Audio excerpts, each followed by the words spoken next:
The advice and opinions expressed by the host of Autism Live and her guests are meant solely as suggestion and should not be in any way construed as child-specific advice. The Center for Autism and Related Disorders advises working with a board-certified behavior analyst who has experience with autism before starting any intensive behavioral intervention. Any choices you make in determining your child's treatment are completely at your own discretion.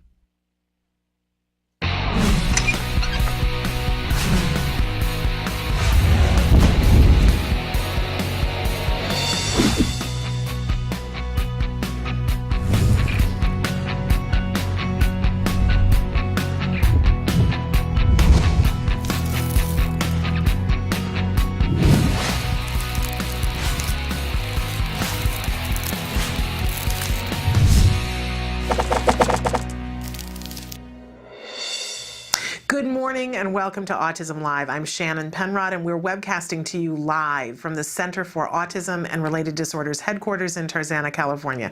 So thrilled to be here with you this morning. We are going to be with you live for the next 2 hours talking about autism and how we can be more effective, more efficient when we are working with somebody who's on the autism spectrum, or if you yourself are on the autism spectrum, helping you to progress further than where you are right now. And honestly, that's true for all of us. We all want to progress, right? The kinds of things that we talk about here, I think, are universal.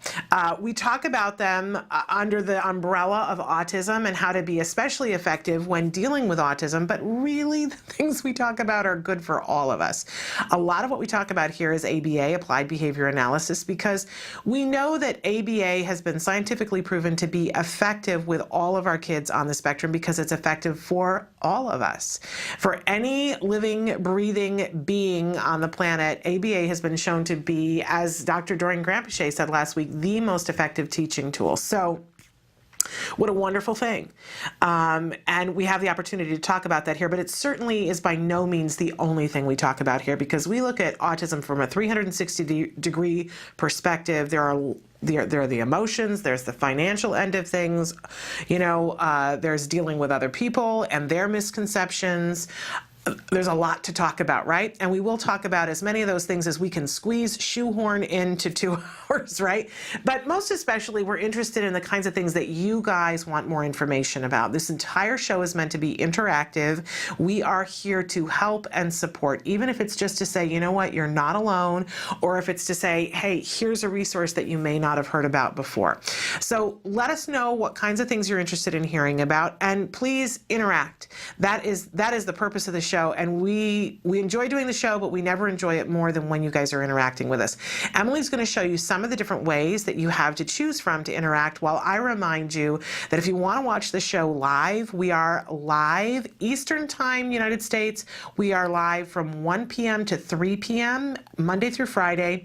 And on the West Coast, Pacific Time, we are from 10 a.m. to noon. And then whatever other time zone you might be in, you'll need to do the math.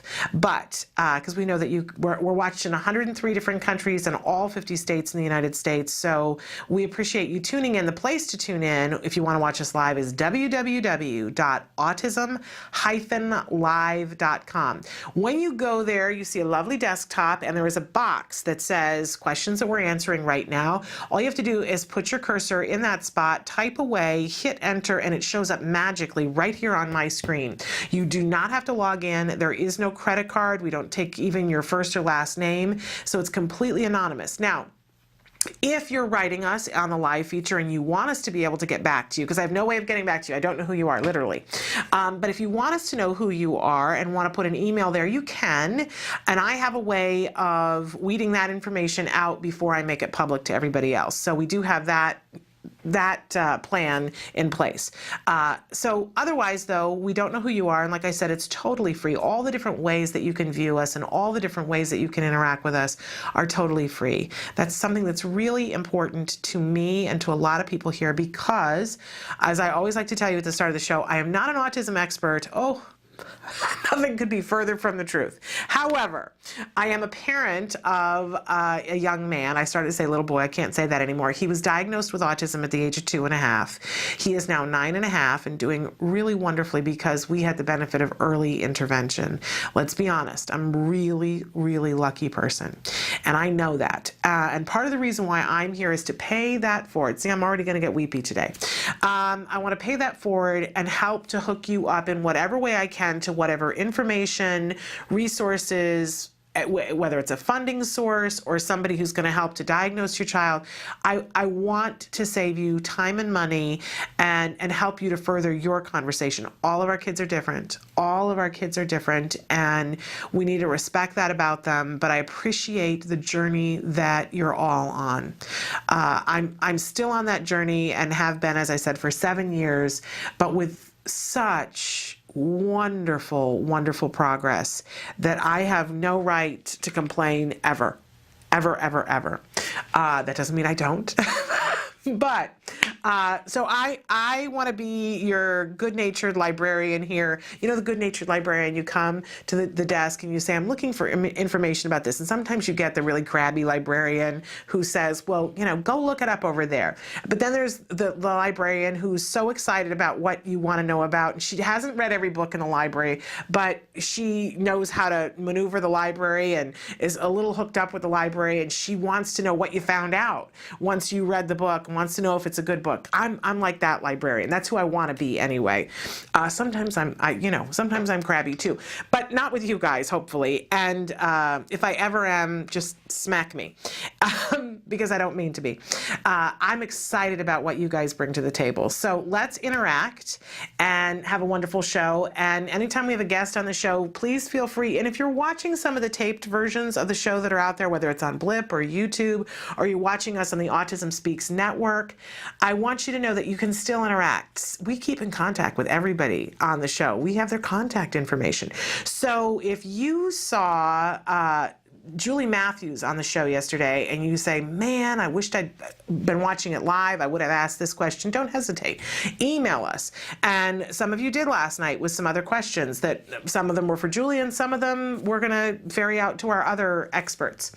But interact, whichever way. It doesn't have to be live, but we do love the live feature.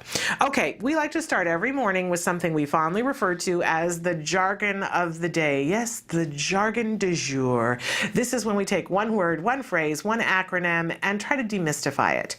We have to make friends with the jargon along the way. As much as I personally resisted it and was resentful about the jargon, it does help us to be able to communicate with the experts and to understand a little bit more definitively what's happening, either with ourselves or with our children. And honestly, it saves time and money. And on this journey, heaven knows we need to do both. Because if we're sitting in a meeting with an expert who's charging us $60 and upwards dollars a minute or an hour or a day, whatever it is, right? Their time, they're charging for it. And we have to stop every 3 minutes and say, I'm sorry, I don't know what that term means. We're going to get less done and it's going to cost us more. So we make friends with the jargon a little bit at a time, just like we teach our kids. Our term today, we have certainly discussed this before on the show, but we've never defined it. It is dyslexia.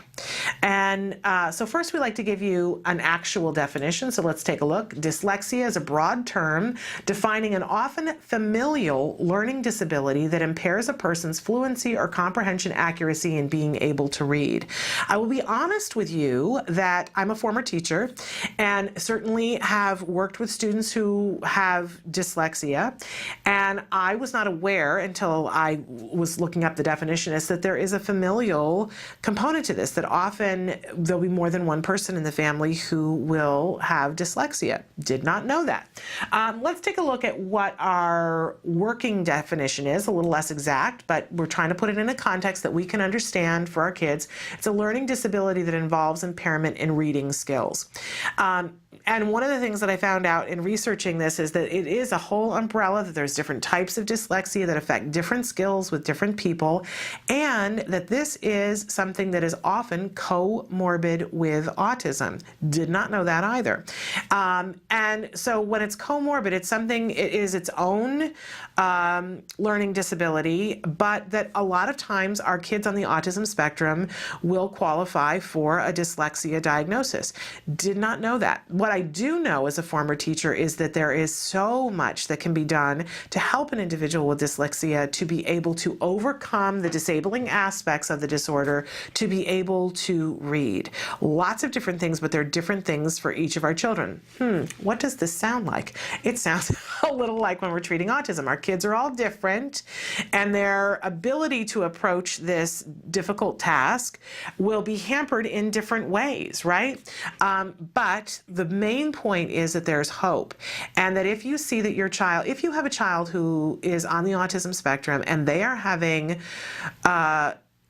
maybe they're being able to, their skill acquisition in other areas is going quite well. They're progressing wonderfully. And when it comes to something that has to do with reading, whether it is writing the letters and they're writing them backwards, or whether they're having difficulty with reading comprehension, it is now on my watch list to make sure that the child gets looked at for dyslexia, because it's a very specific thing that there is specific help for.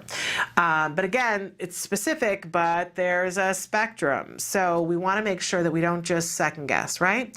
Lots and lots of help and support. I will tell you that my son is a great reader, loves to read, and there is some reading comprehension issues, but they're not remarkable, let's say that. But I am starting to work on them because I want him to progress, and his ability to read is quite good, but his handwriting, while he wasn't reversing letters, was a train wreck. I was trying to search for a little bit nicer of a word. Train wreck is about what it is. There's the honest answer. And in my head, I went, oh, well, that's the autism. I don't know where I got that from. It wasn't that I'd asked an expert about it and the expert had said, oh, well, this goes hand in hand with it. It just, in my thinking, because when I get left in charge, see, this is why I am not an expert in autism. In any case, I kind of dismissed it and said, well, this goes part and parcel with autism. He's dealing with a whole lot of things. There's, the core strength, the sit up, the hand coordination. It's autism. And it wasn't. And when I found out that it was an eye muscle coordination problem that, guess what, had nothing to do with autism, I felt like a crumb this tall. And we were able to do some exercises with my son that the eye doctor gave us, and it improved to such a point, and it also helped him with a whole bunch of other skills that he was having a difficult time that I had also dismissed as saying, well, that's autism. No, it wasn't. It was an eye issue. So we do need to be careful as parents, teachers, and practitioners. And even if you are an adult who's on the spectrum and you're thinking to yourself, well, I'm not able to do this, and if you're thinking, well, it's because of the autism, maybe we all need to look at it through a different filter. And certainly if your child is having reading issues or writing issues, let's not assume, but you will want to have somebody look at them. And often you can have somebody at the school say, and you can say to them, I want my child looked at for dyslexia. They may end up being the wrong person, but they might be the right person. Okay, so there's dyslexia. There's our jargon for the day. I learned something. Okay, moving on, we always have a question of the day that we like to start with. And our question of the day you can answer, especially on Facebook, but you can answer it any of the different ways. You can tweet out to us. You can email it to us, but we do check in on Facebook and have an opportunity most days to read some of the things that you guys have written. So our question today, are you ready? If you could change one thing in your life, what would it be? And I know, your first thought is, wow, okay, but then you have to take a minute, right? And think, okay, if I could change one thing in my life, what would it be?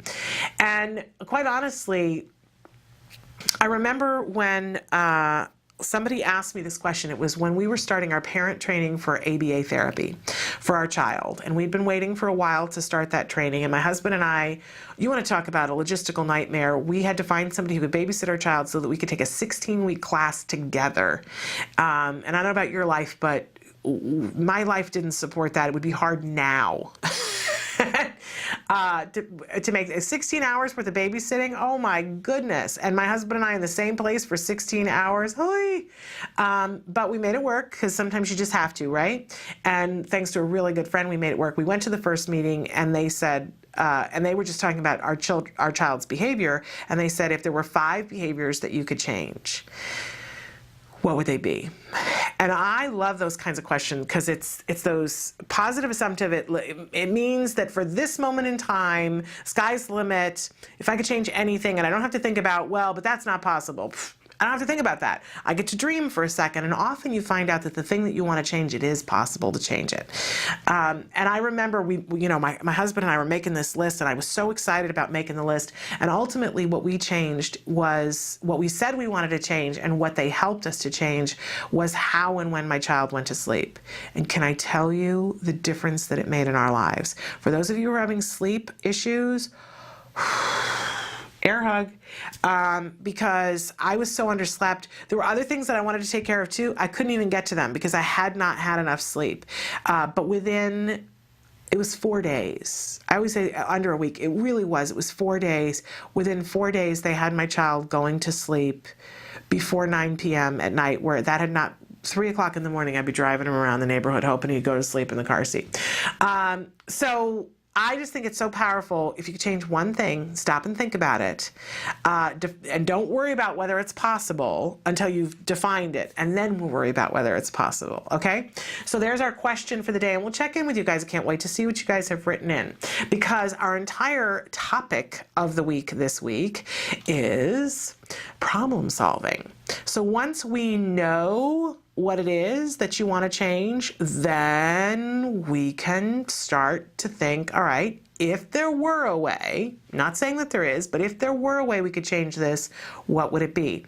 I've shared that we had the opportunity a couple of weeks ago now to go and meet Temple Grandin.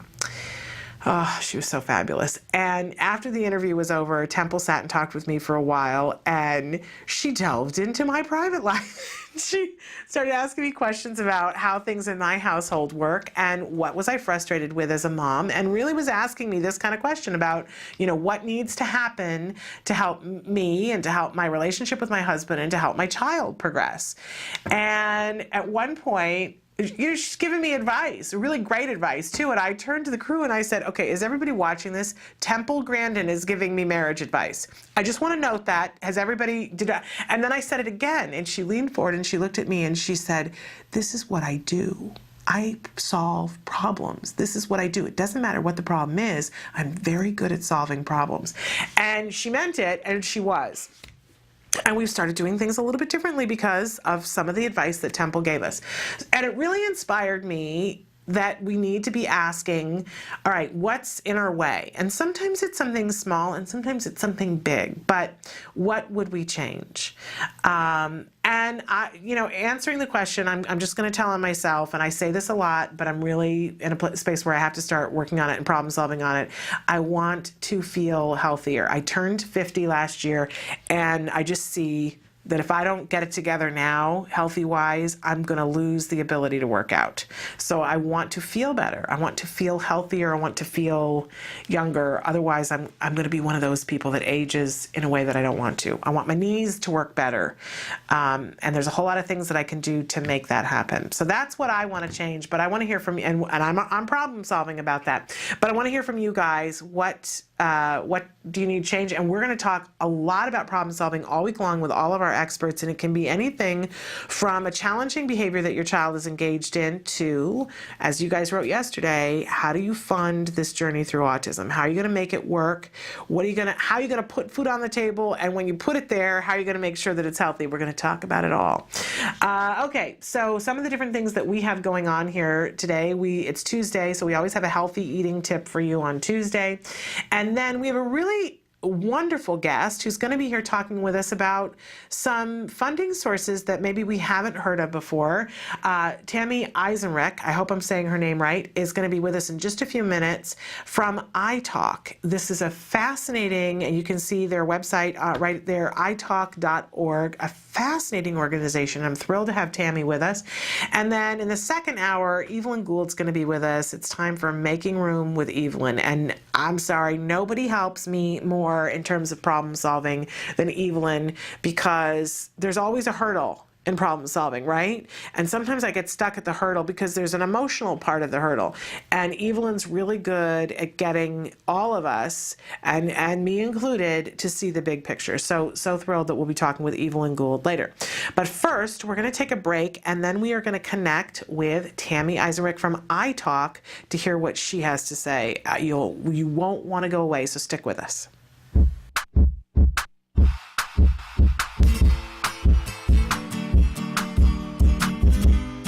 Everyone, welcome back. For the month of February, I thought it'd be a great idea to work on an activity that would help your kiddos identify and label emotions.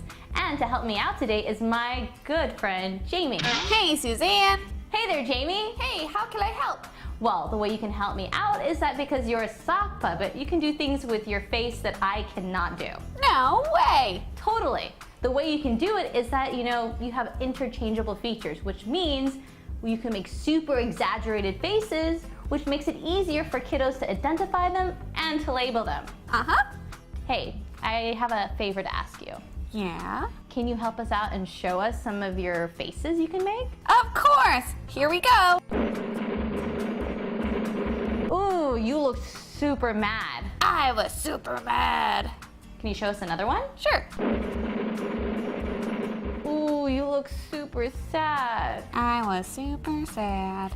All right, can you show us one more? One more. All right. You look super excited. I was super excited. I am too. You know why? Because I really want to show everyone how to make a little buddy like you. So let's get started. The materials you'll be needing are googly eyes, felt, a hot glue gun, imagination, scissors, Velcro, some heavy cardstock, and a clean sock. All right, let's get to it. So the first thing you want to do is you're going to grab your sock. Hopefully it's not dirty and used. It's a clean one. And what you're going to do is that you're going to take your sock, fold it in half like so, and then you're going to take your scissors and cut down. The reason we're doing this is that we're going to make an area for the mouth. The next thing you want to do is you want to trim the inside a little bit, because if you don't, it's going to have an overbite. So I'm just going to take my scissors and just trim a little bit off, not much. Now that this guy is ready, I'm going to take a hard cardstock or note card or whatever you have that's a piece of paper. I'm going to fold it in half. And what I'm going to do with this is going to be the inside of its mouth, the kind of reinforcement so you're able to move its mouth around. So I'm going to just cut it into an oval. And don't worry, if it's a little too big, you can always trim it. With this sock puppet project, the materials we're using, like the hot glue, is not something for children. So this is something you're going to be doing by yourself and then asking your child to join in once the puppet is ready to go. All right, now that I got that out of the way, let's start gluing. I'm going to take my hot glue gun and I'm going to glue it on the paper. Okay, once I have that, I'm going to put that in the inside of its mouth, and then I'm going to take the sock and then pull it over the edge and cover it the glue. All right, so now that I have the bottom part done, I'm going to do the same thing to the top. So now that we have this part assembled, what we're going to do is we're going to take a piece of felt and we're going to cover this area so you don't see all the scraggly stuff. So I have my piece of felt right here. I'm going to fold it in half and I'm just going to cut out a similar oval shape. And again, don't worry if it's too big. You can always trim it after we glue it on. I'm going to glue it inside. All right, now we got pretty much the base of the sock puppet. He's got a moving mouth, but wait, he's got no features. We gotta help him out with that. So what I'm gonna do is I have these pieces of Velcro that I bought that are already sticky on the back, which makes my life a lot easier. And I'm gonna peel this off and place it where I want his eyes. So one there and one there. And then I'm also gonna put them also along his mouth. And then if you want to get fancy, you can put some for his eyebrows as well. So now that I have this, we should be making some features for him.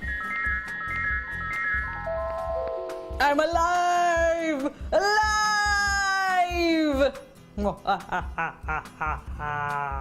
I had a great time with my buddy Jamie, and I hope you did too. Until next time, bye. Bye. And don't forget to send us your photos at facebook.com/autismlive. Can you see me?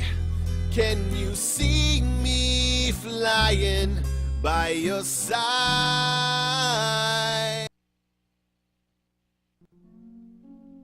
Currently, in the United States, 1 in 88 children is affected by autism. 1 in 88 means something different when your child is the one. Recovery is possible. Hi, I'm Shannon Penrod, host of Autism Live, an online show about autism broadcast by CARD, the Center for Autism and Related Disorders. I'm also the mother of a child with autism, my beautiful son, Jem. You know our old joke, guess what? Chicken butt. Chicken butt. So we're gonna take the chickens. But things weren't always so easy. I remember when Jem was first diagnosed with autism. I used to lay awake at night in bed and pray for someone or something that could help us to get our child back.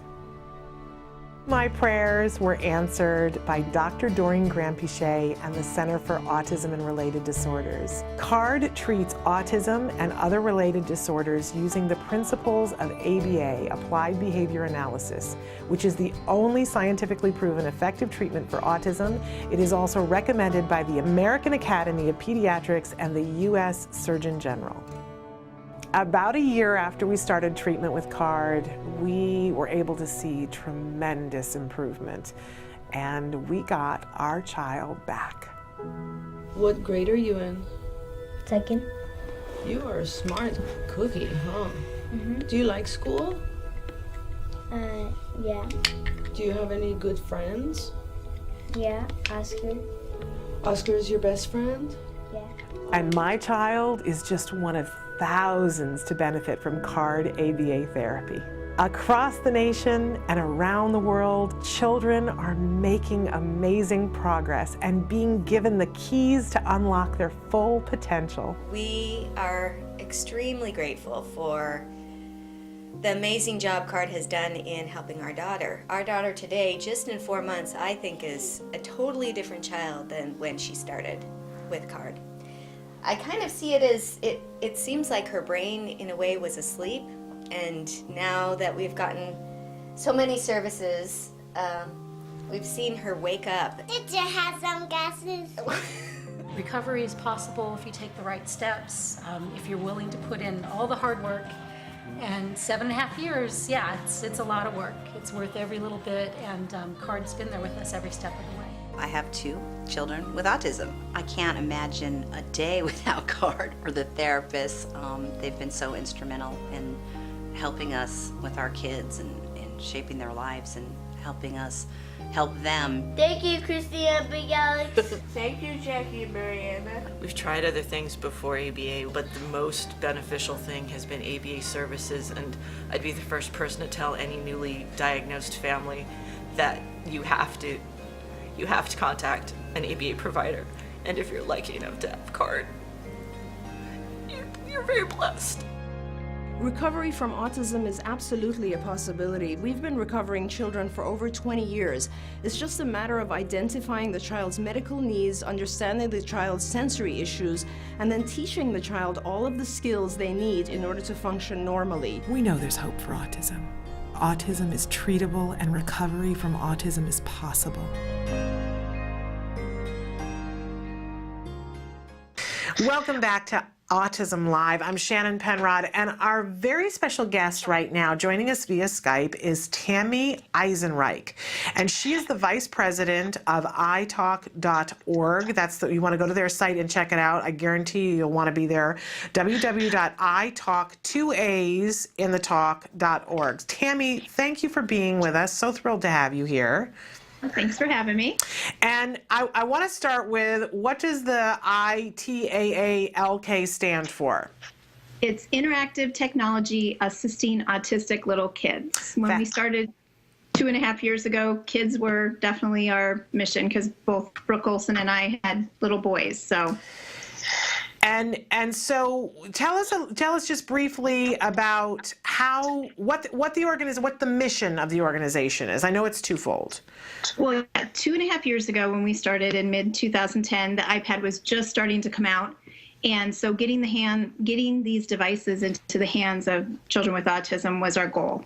And about 6 months after we gave our first giving cycle away of about 35 devices, we touched base with those families and found out that there was a bit of a gap. A lot of them were honest and said they're great motivators, they're great rewards for our kids, but our team doesn't know how to use them. They don't know how to introduce them to the child. They don't know what apps to start with, where to progress, as the children mastered certain apps. And I say children, meaning like our mission is 0 to 22.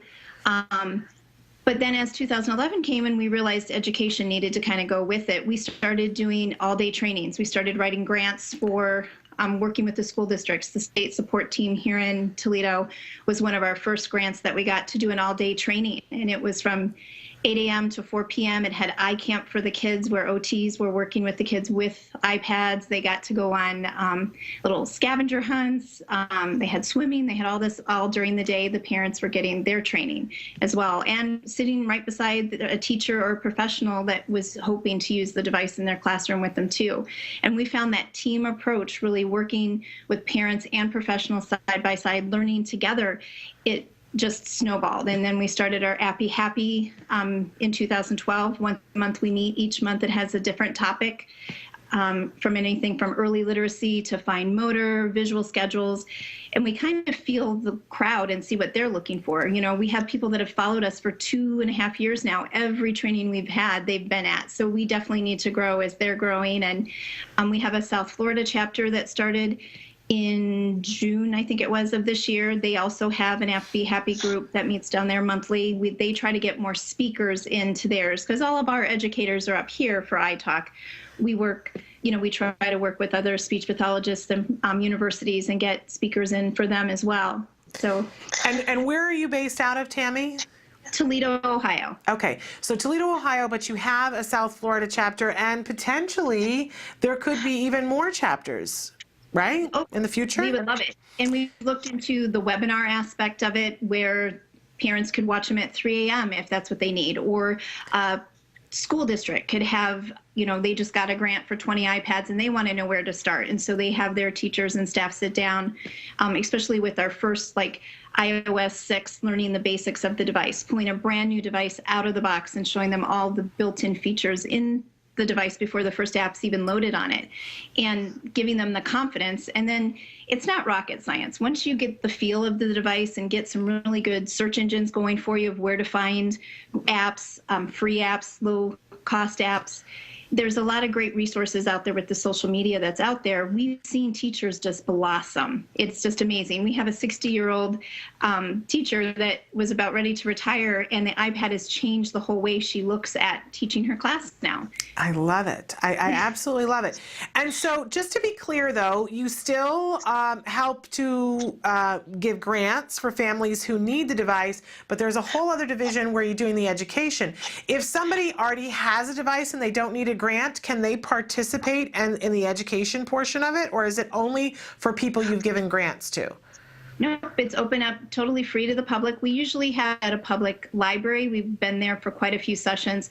We also link with our local universities, and then we open it up to everyone and anyone. We promote it through every venue that's possible. We want to have as many, even, I hate to say typical, but even parents that, have a 13-year-old that's getting it. You want to use it in a productive way. Then an iTaalk training would be a great place to go, because we teach you about educational apps. Special needs is a focus, but I think even neurotypical developing children can learn some great benefits of these devices. We have a friend that's a 7th grade algebra teacher and wrote a grant and got 30 iPads for his classroom. And the grant he wrote it for was for anti-bullying. The concept of the anxiety a child has walking to the chalkboard to do a math problem. Well, nowadays they sit at their desk, they Skype the answer to the teacher, she gets it back, blog it back and forth, and no one else in the class knows it took you 5 attempts to get the correct answer. You can also do the visual learning, the auditory learning, have little blogs set up for each math problem, and that saves time for the teacher, and then they can really do the one-on-one with those kids that aren't getting it through those other means that she's provided. We're seeing it mainstreamed, but the special needs population is really benefiting from it as well, and that's where we're excited because the cost hasn't skyrocketed. Yeah. As you know, when you have a child with special needs, everything kind of quadruples in price, and this hasn't happened. So Tammy, I love this. I love a smart idea, and as a former teacher, I love that you're bridging that gap, because we've all heard about how great the iPad is, and I'm going to be honest that my son just got one for the first time, and there's a learning curve to it, and I know that I could benefit from.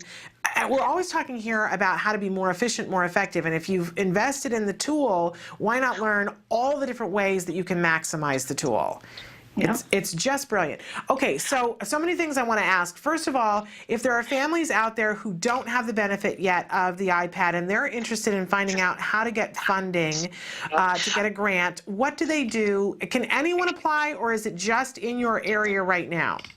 Nope, we're open to the whole country. We've actually given devices out of the country as well, but right now we're focusing kind of the United States because that's where the majority of our fundraising is going on.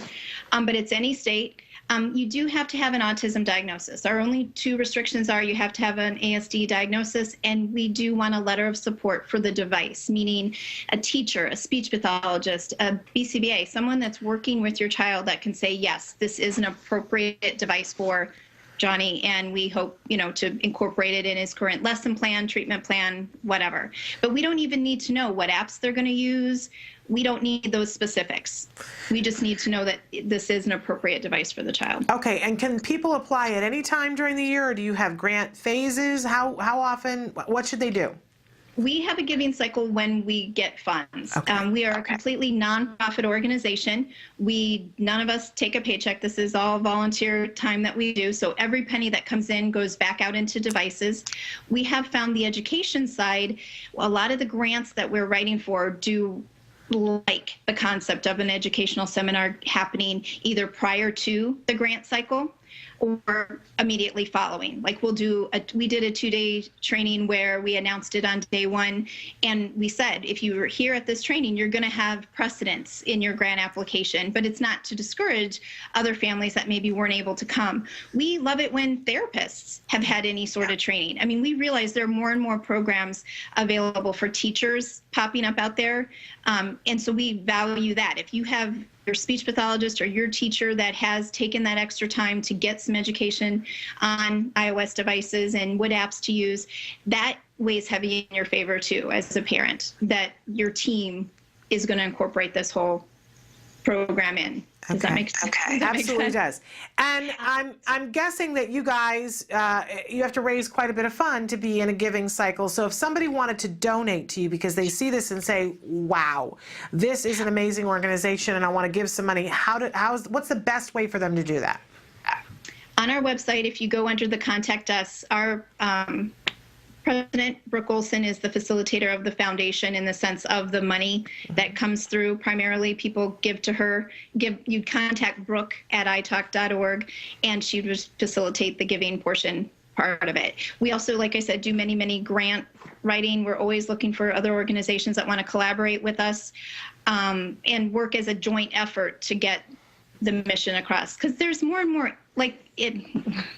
I was going to go back to the Tuesday Treasure that you and I talked about earlier, but there's more and more organizations as I'm reaching out to find other organizations that are willing to help families in this mission.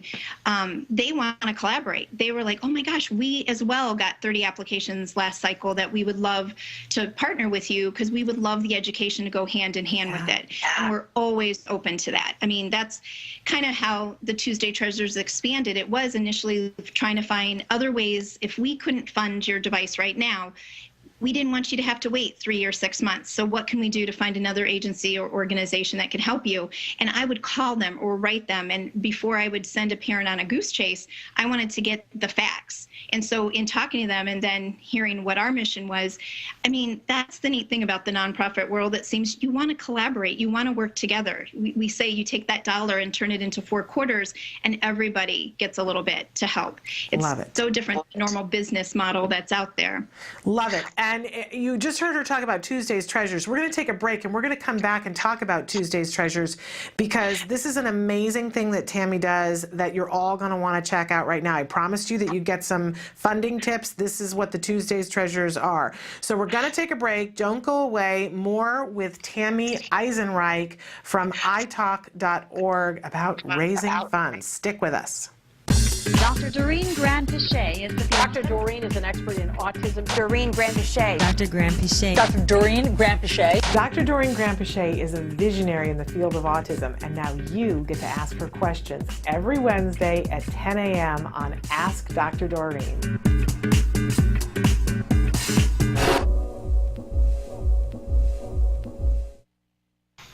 Welcome back to Autism Live. We have a very special guest joining us via Skype. It's Tammy Eisenreich.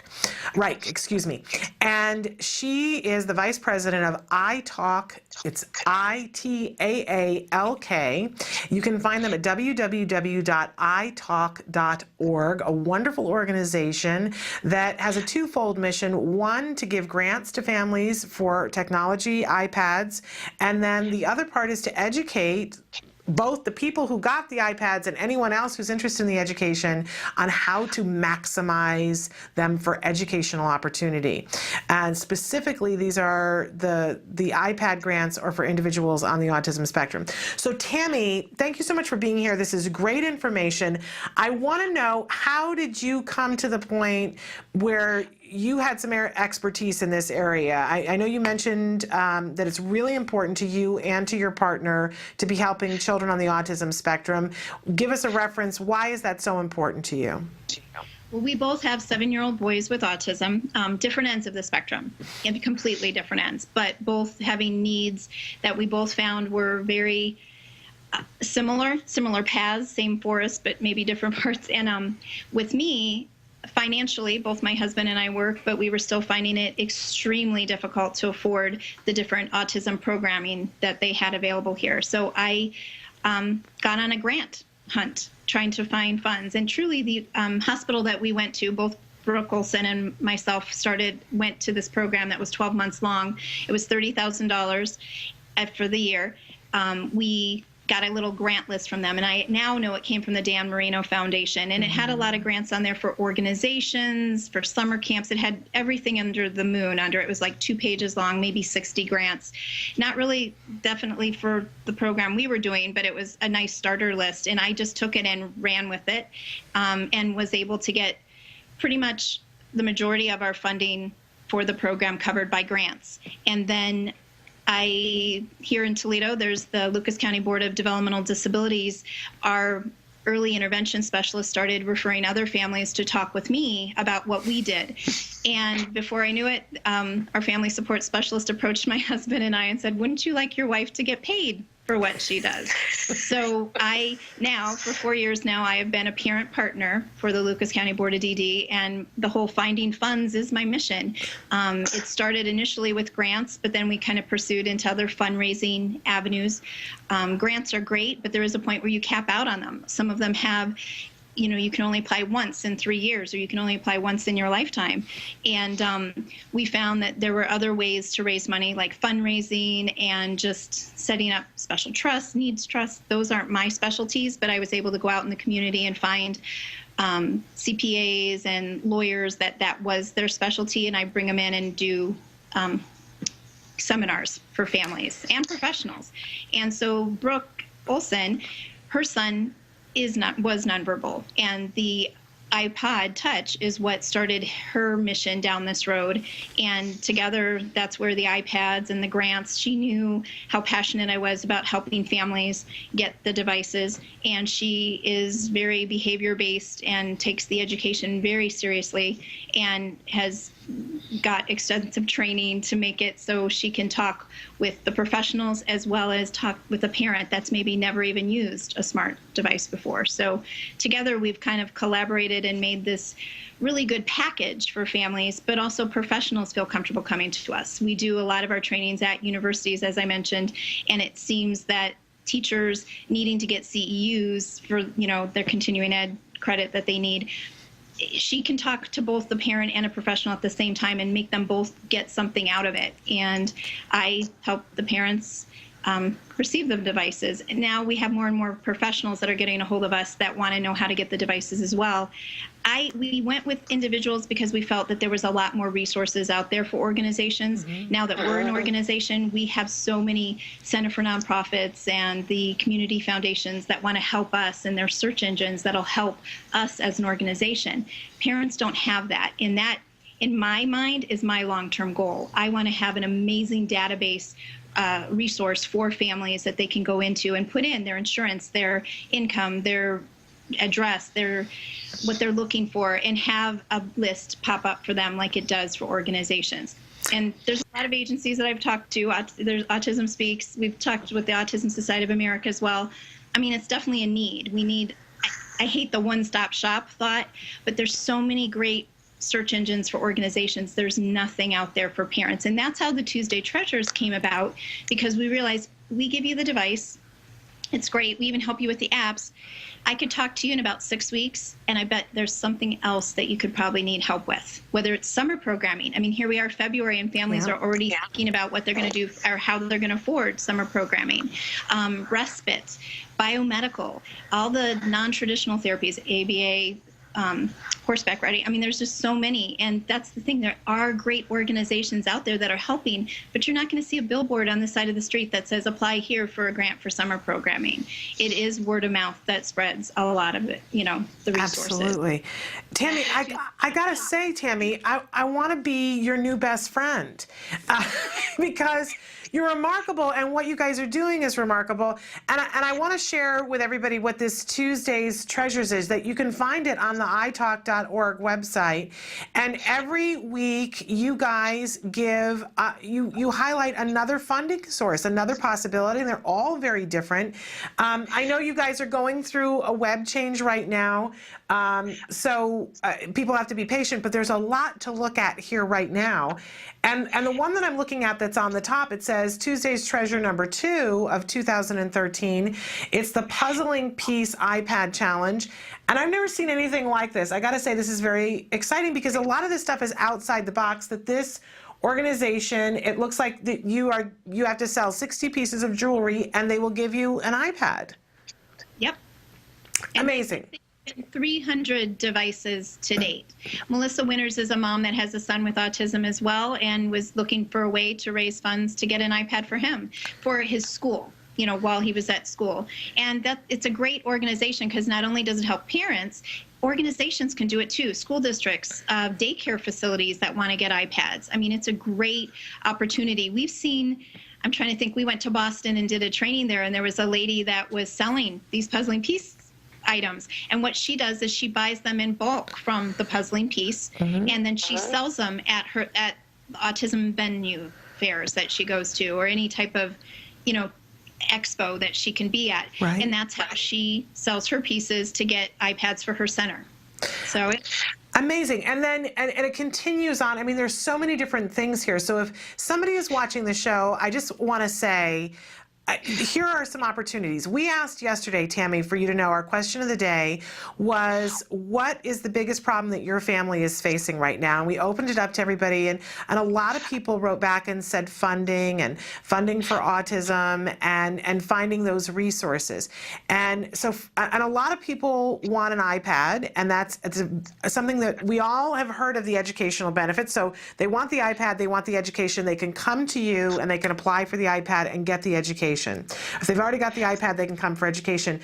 But I love the fact that you go a step further and that you have given them access to this other information that you have, which is about other sources for iPads, but about funding other parts of autism as well, correct?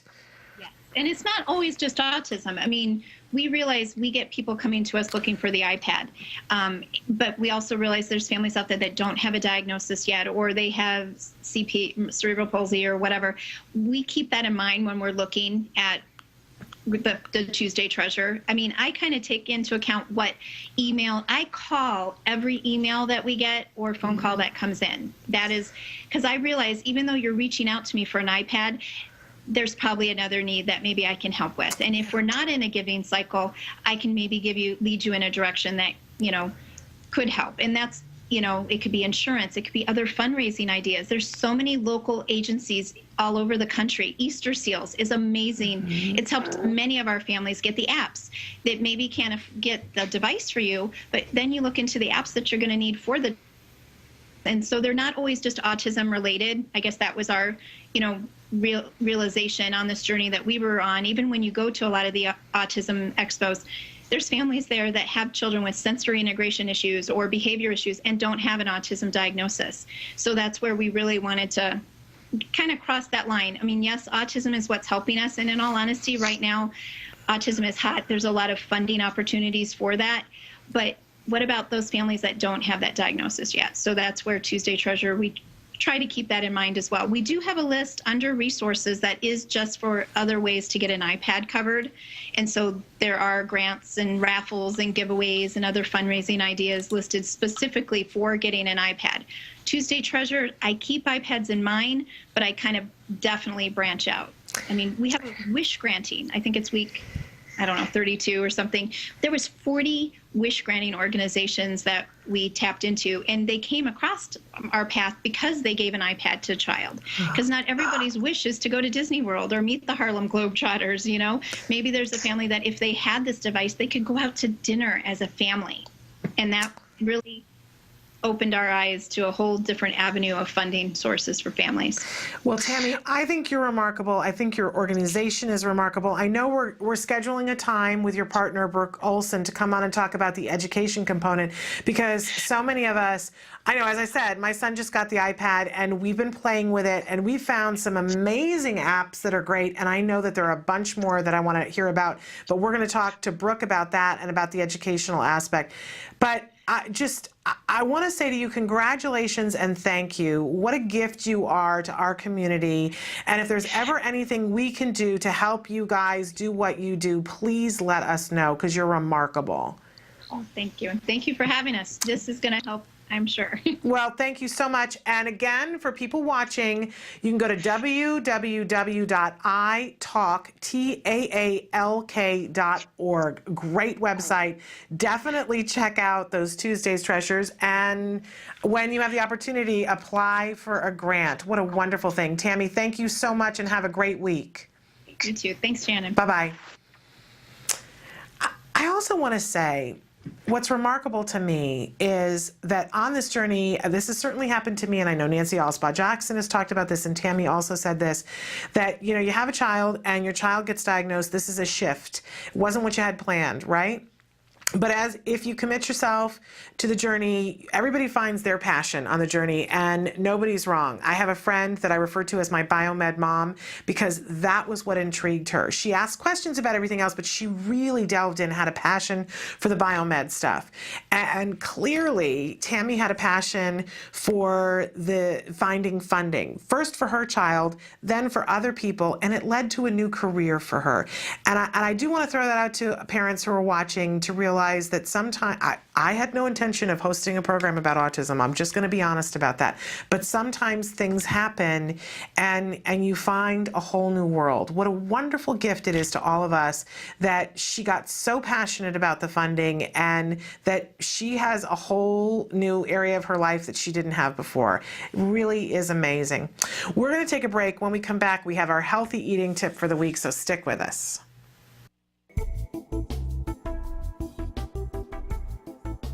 Skills is an online program that provides assessment, curriculum, positive behavior support planning for challenging behavior, and progress tracking, and it does this all in one place. The skills assessment and curriculum addresses 8 areas of development, which even includes advanced higher level areas such as executive functions and cognition, which pretty much makes skills the only ABA-based set of curricula for teaching more complex skills, things like problem solving, planning, self-management, perspective taking, and even inferring and predicting others' private events. Skills is a 4-step system. Step 1 is to add the child to your account. Step 2 is to start assessment. The skills assessment is the only ABA-based assessment with psychometric research demonstrating the language subscale to have excellent reliability. Every area of human functioning and typical child development from infancy to adolescence was researched, making the skills assessment the most comprehensive of its kind in the world, and we're quite proud of that.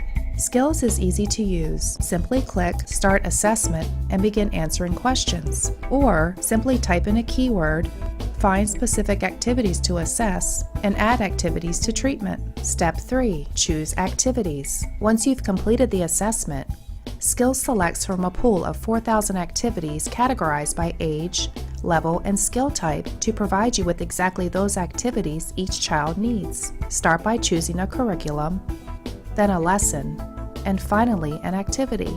Click the information icon to view prerequisites, ages in which targets develop, examples, and IEP goals. Click the video icon to watch a short video. Once you've identified an activity you want to teach, adding activities to treatment is a snap. Step 4. Start treatment. Here you can access customizable activity lesson details, add your own customized targets and exemplars, and edit an activity status such as introducing or mastering it.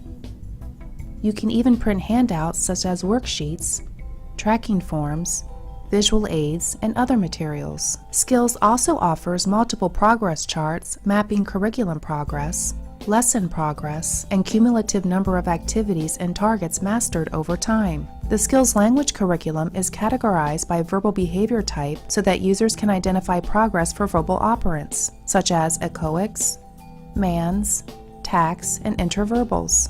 Skills is one of the only programs that provides the ability to write behavior intervention plans, or BIPs, for challenging behavior. With just a few clicks, the outline of the behavior intervention plan is written for you and ready to be printed and implemented. You can learn more about Skills today and get started by visiting us at www.skillsforautism.com, or you can call us at 877-975-4559. Skills. Progress starts here.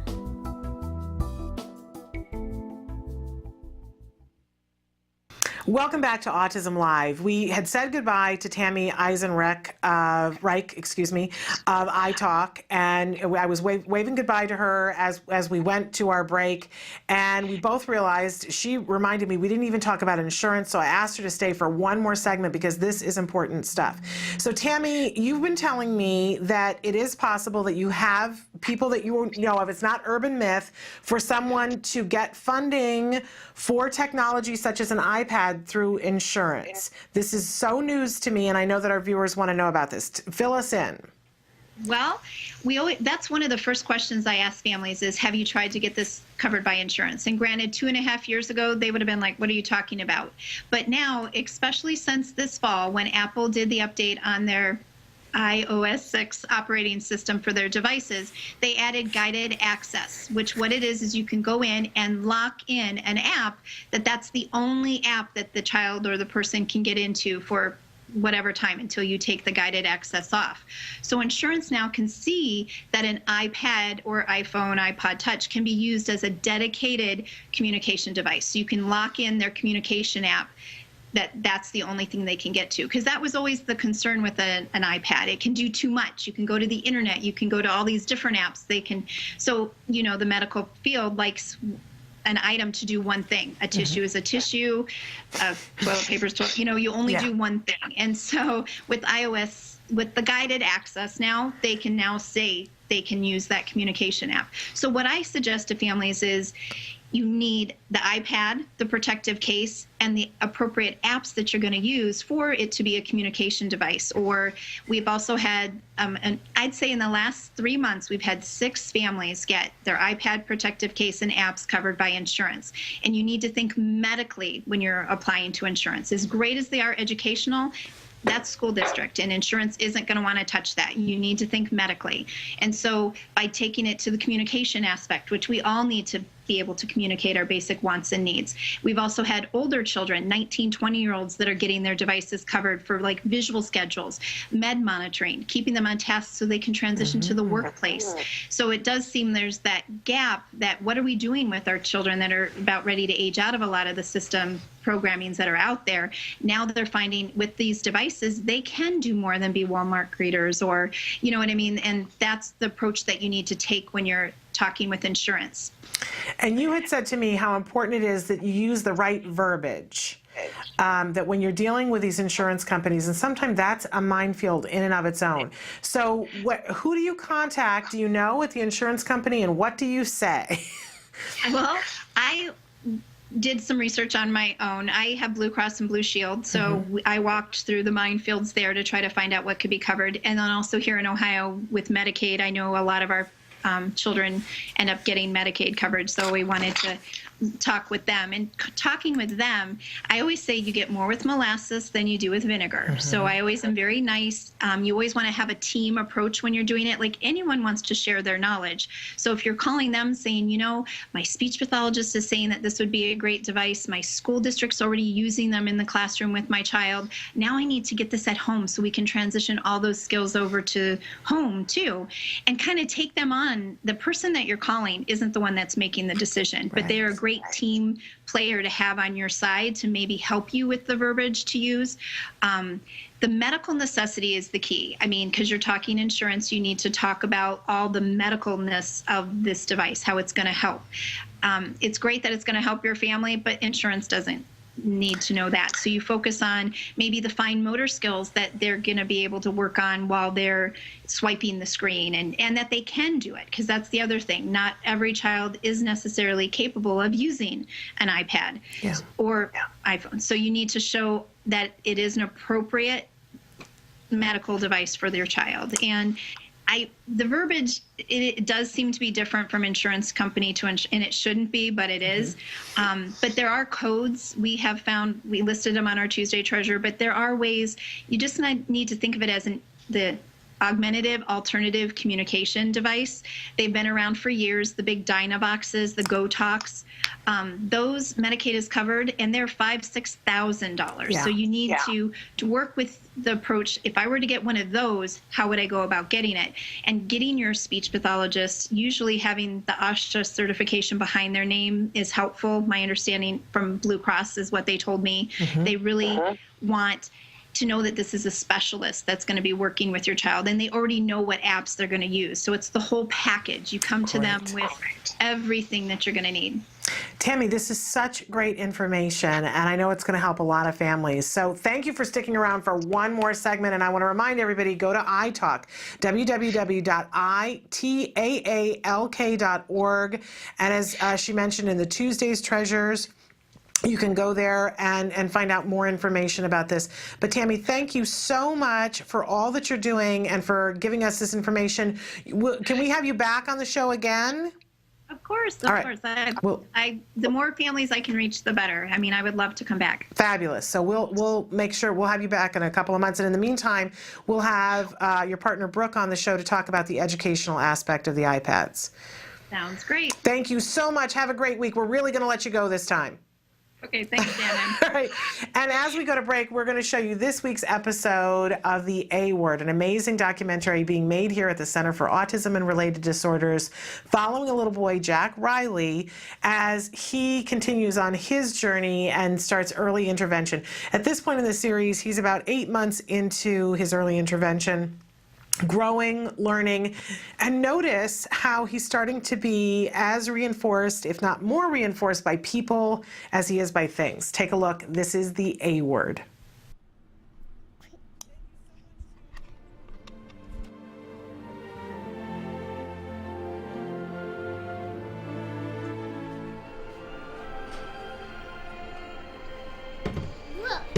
Look, good talking.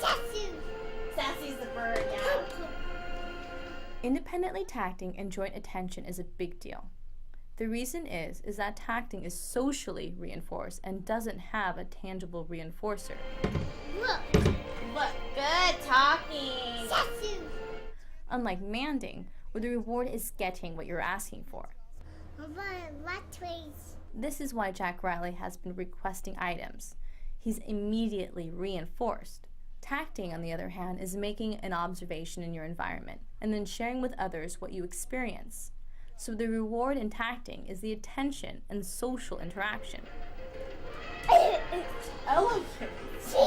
Kids with autism many times aren't naturally socially motivated in the way typically developing children are. Here, Jack Riley is simultaneously tacting with joint attention.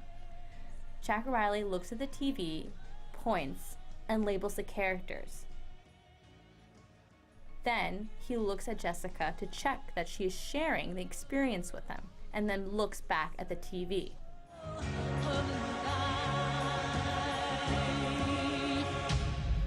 A key identifying sign of autism is a child's lack of joint attention.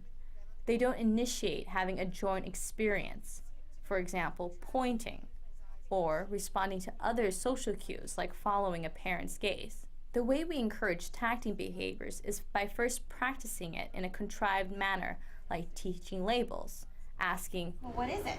Okay, thank you. We teach them labels so they have words to communicate with. The hope is to fade the prompts until the language happens naturally and often. The end. That's the next Lion King.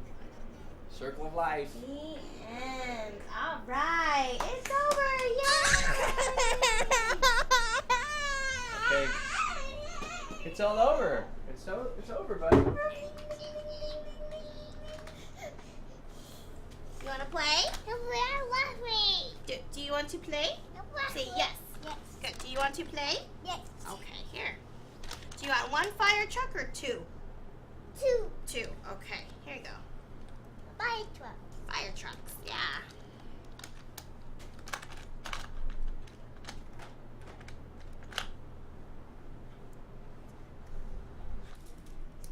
Hey, Jack Riley, one more minute, okay? Say okay. Okay. All right. All right, buddy. Come over here. Come sit down. Ow. Jessica and Jack Riley are continuing to work on identifying categories since he knows so many labels now. Hey, mister. That was good sitting, but you gotta face me, okay? Turn around. Turn around. Thanks. Do you want bubbles, phone, or fire truck? Phone. Say I. I want phone. Okay. Toys. Hold on, buddy. Able. I know. Hold on. Ready? Say I'm ready.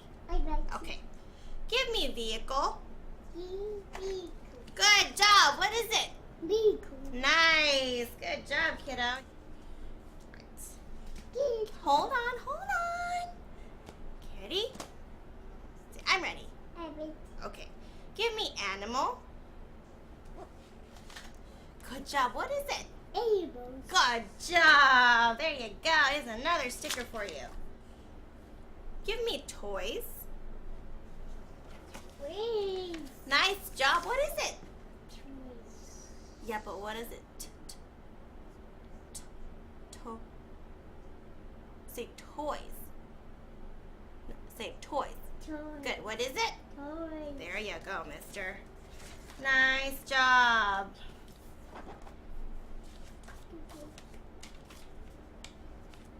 Give me animal. Good job. What is it? Animals. Nice. All right. Last one.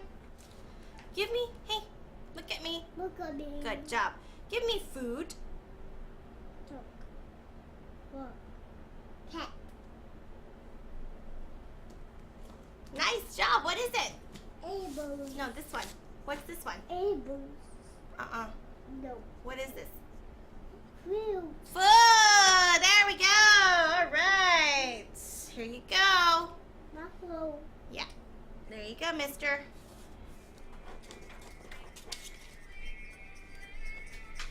Do you want more Twinkle Twinkle Little Star? More? Ow. Do you want more? Boy. Say I. I want boy. Okay, we're gonna sing first.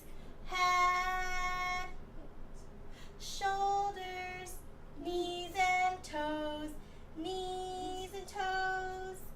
Head, shoulders, knees and toes, knees and toes. Knees. What's next? Eyes and ears and mouth and nose, head, knees, toes, knees and toes. Yay!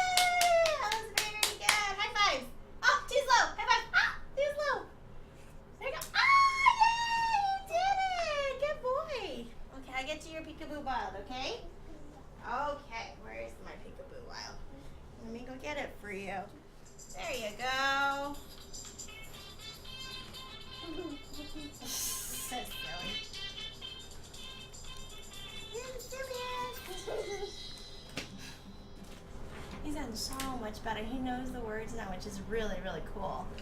And it helps him with labeling his body parts too. So a lot of the body parts I think he learned from the song before we even started on them. Knowing the song also prepares Jack Riley for preschool. By knowing the words and movements, he will be able to participate in social activities that his peers will be doing. Welcome back. That was the A Word, and I want to encourage all of you to check out the full scope of the episodes that are available to you on their YouTube channel. Really remarkable series. I personally learned from it, and I have the great opportunity to watch episodes over and over and over again, and every time I learn something different. So check it out. But right now we have to welcome, and we're so thrilled to welcome, Evelyn Gould. She is a BCBA. We call this segment Making Room with Evelyn. And I thank you for being We're making here. lots of room today. Yes, we are. We're making room because it's that kind of a day. I don't know. I had the talk. We're not Catholic and we don't live in Louisiana, but I had the talk this morning. Apparently it's Fat Tuesday. Is this? It is, yeah. A Pancake Tuesday. And I woke up this morning. I said, "Oh, it's Fat Tuesday," and I'm feeling every inch of it. By the way, and my husband and I were talking about it. We talked about it with Jem, and we said it's Fat Tuesday. And he had all these questions about what is it and what do we do? And I said, well, it's this whole thing about giving something up, and we had that whole discussion. But my husband and I were saying about how January 1st, a lot of people say, oh, I'm going to do this or that. That it seems like this is the next stopgap in the year of, okay, do we want to make some changes here? It doesn't matter what religion you are, but it comes up. Do we want to make some changes here? And the reason why I'm mentioning this is because our topic all this week long is problem solving. And I'm really thrilled and excited because you come in a lot of times and you talk about ACT, acceptance, commitment, is it training or therapy? And it really has, on numerous occasions, changed the way I look at things.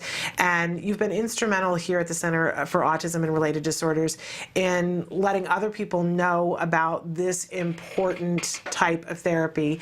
And we've talked about it a little bit before, but you have made it possible for a great many people here to get a training that's coming up in a couple of weeks. So I want to talk a little bit about that and go back to basics about what ACT is, why it's of importance to parents, and who's coming and what they're going to be doing and with whom, because I'm really excited. And I have to say, you really made this happen. This is something that you've talked about for a while, and I'm thrilled that I get to work with you and with the kind of people that are going to be at this training, and I just know it's going to make a tremendous difference. It's going to trickle down to all of us. I'm really excited, and I have to say thank you. Yeah, well, the goal is not really to train everyone at CAR, train the clinicians. It's really to enable all our parents to benefit from these types of skills that will help them a great deal in being able to be more effective in managing children's behavior and to feel better about themselves and to cope better with the huge undertaking that it is being a parent of a child with autism. The realities. Yeah. And I know, and I really appreciate that because, when we have our clinicians who are working on our child's case, they end up being the first person that we go to a lot of times. And there were many occasions that I came and sat in a clinic room and said, okay, I'm completely overwhelmed. Can you see the water line is right here? And I'm not going to make it. And what do I do? And the fact that you're going to give those people more tools to help us is remarkable to me. Yeah, we want to give all our clinicians more tools in their toolbox and help them be able to help you even more effectively. Yeah, love it. And I think one of the things that I had noticed and that some others have noticed is that generally when funding comes in for autism treatment, it's very much focused on the child, of course, and parent training is then very much focused on how can we get the best outcomes for this child, and they tend to then neglect the parent a little bit. So it's very much let's change the parent behavior in order to help the child, and there's not really a lot of attention on, well, what skills do we, what coping mechanisms do we need to give the parent to deal with their own stuff in order to help that whole dynamic of the parent and the child be better. Yeah, because it is a part of the equation. If I can't cope with my stuff, then how am I going to be there to implement this really difficult thing and be there for my child? It makes great sense. So backtrack for a little bit and explain to us what ACT is. So acceptance commitment therapy is an approach to dealing with thoughts and feelings and problematic ones, essentially, from basically a behavior analysis background. It's very much looking at identifying values, what your true values are, and enabling you to live a valued life despite hardship, despite like having difficult feelings and difficult thoughts and stuff happening in your life that you don't really have control of.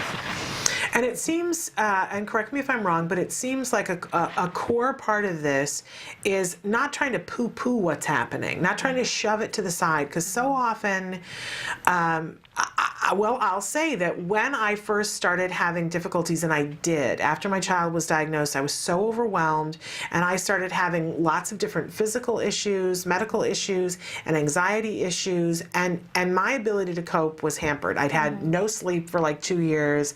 I was a mess. And I remember going to a physician, and I was having dizzy spells, and my inner ear was off, and there were crystals in my ears, and all these different things. And one of the questions they asked was, do you feel stressed? And I, being underslept, said, no, not particularly. Right? Because who wants to admit that they're stressed and overwhelmed? And one doctor said, well, what kinds of things, what do you do? Do you have a high stress job? And I said, I'm working from home. What do you do? And we were having that whole discussion, and he said, do you have kids? And I said, yes. And he kept delving, and I said, well, I have a son who is on the autism spectrum. And he said, oh. And you know what he did? He reached over and picked up the prescription pad and wrote me a prescription for Valium and said, here, this is what will help. And he was done with me. Wow. And I said, okay, wait a second, what just happened? And he said, well, that's what's going on with you. And I said, I can't take Valium. I'm dizzy now. If I take Valium, now I'm going to be out of it and dizzy. And how am I going to get my kid to OT? This isn't going to help me. And in that moment, I really realized that he was right. I did need something, but it wasn't the Valium that I needed. Right. And I felt like what he was saying was, well, we're just going to mask it all. I'm going to make you numb to it. And I didn't want to. Then other people would say, well, you're just going to, and I'm fond of the phrase, suck it up, right? I say that a lot. Well, I'm just going to suck it up and do it. But you can't for a long period of time. Maybe for a short period of time, you can suck it up. Yeah, but in the long term, it's going to not benefit your health at all. Right. Or help you actually do the things that you really need to do in order to achieve the things that really matter to you. Yes. And so what I love about when you come in and talk to us is this idea of not pushing it down, not sucking it up, and not masking it. Is that the acceptance part of the... Yeah, acceptance is...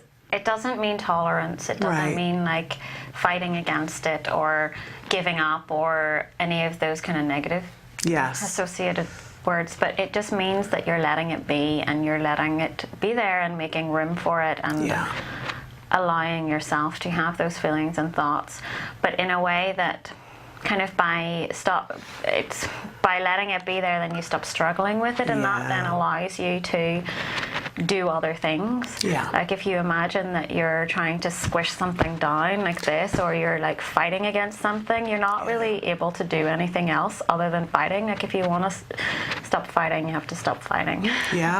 So it's that idea of freeing yourself up, and then ACT gives you the tools to then, of course, by accepting stuff, that means you have to feel things that are hard, and you have to deal with thoughts and things that are really difficult, and that otherwise, if they weren't, you wouldn't be struggling with them in the first place.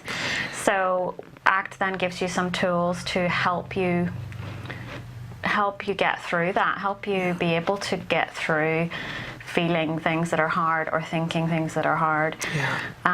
So it's kind of a combination, and then also it helps you identify what really matters to you. So not just in the sense of goals where you're just things that you want to achieve along the way, but like your compass, and we talked about that many times, like what ultimately really matters in your life, like who you want to be, what you want to stand for, and it helps you focus on those things when things are really hard and take action that moves you towards those things.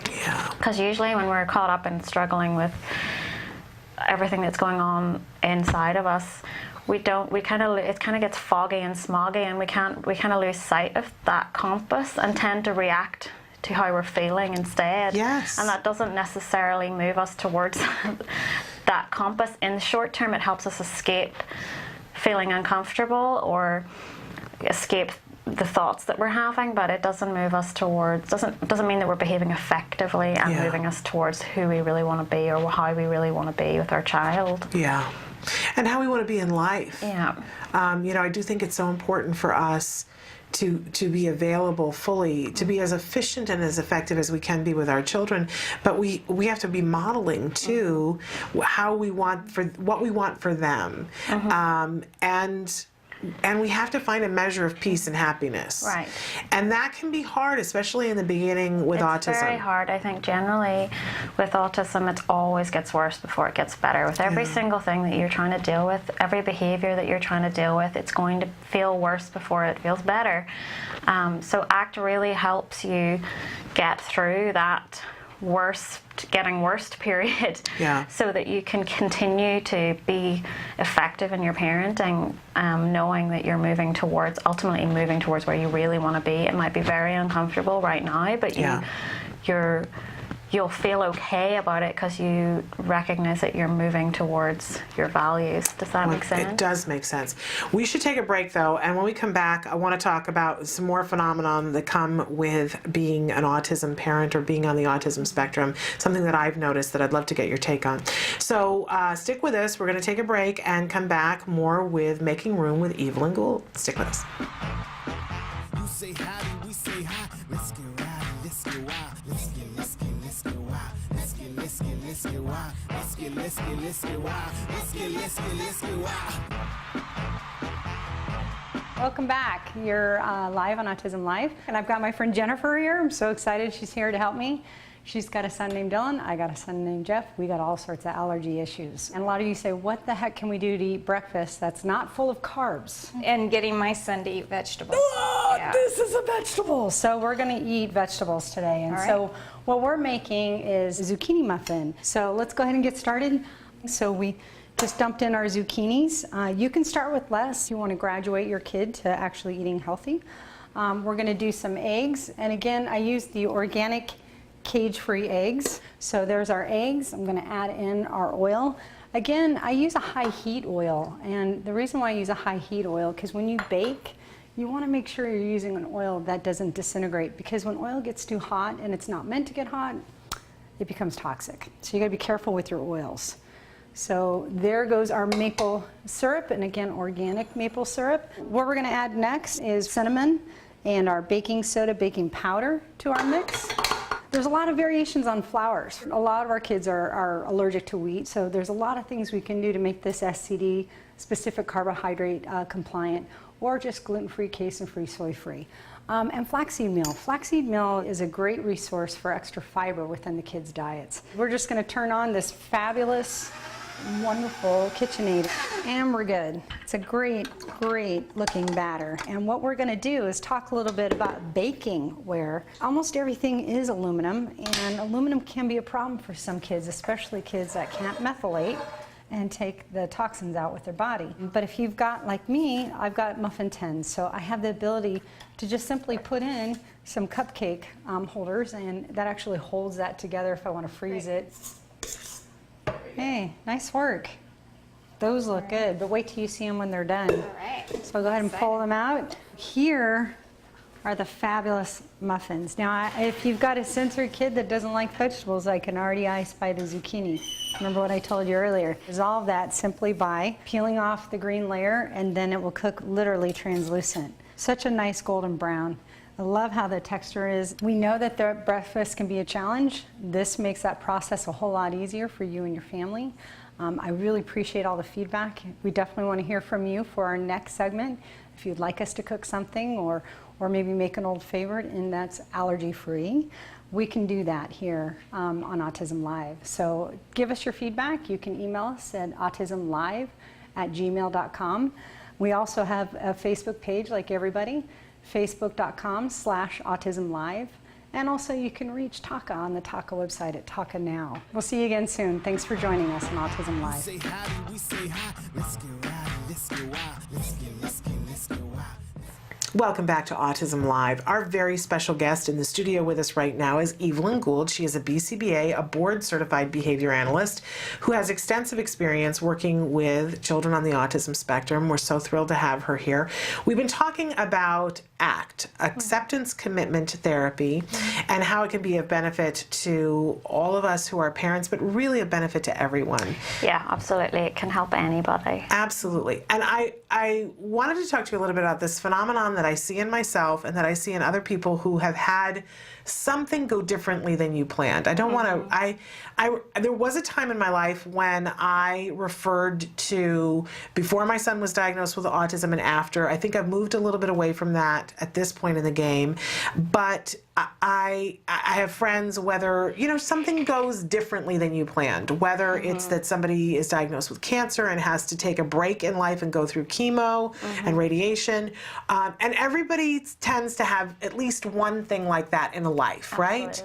Where you go, I had plans for next Tuesday and now my plans have changed. I'm going to go do this. I think that's the extreme. You're thinking of like the more extreme things that phenomenon of like what I want and what the reality is not meeting is something that you deal with like on an everyday basis at smaller levels. So it's like just a way that life is, unfortunately. Yes.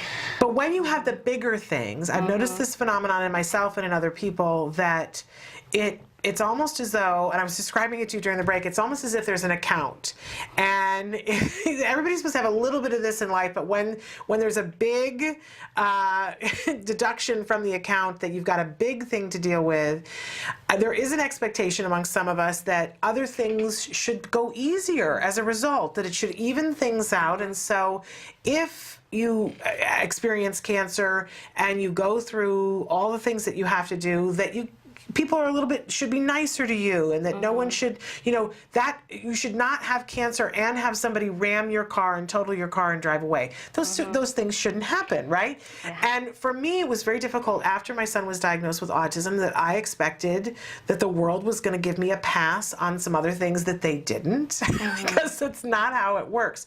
But I think that sometimes we have an expectation that, something happened that we weren't prepared to deal with, and we make room for it. But there is this expectation that nothing else should go wrong.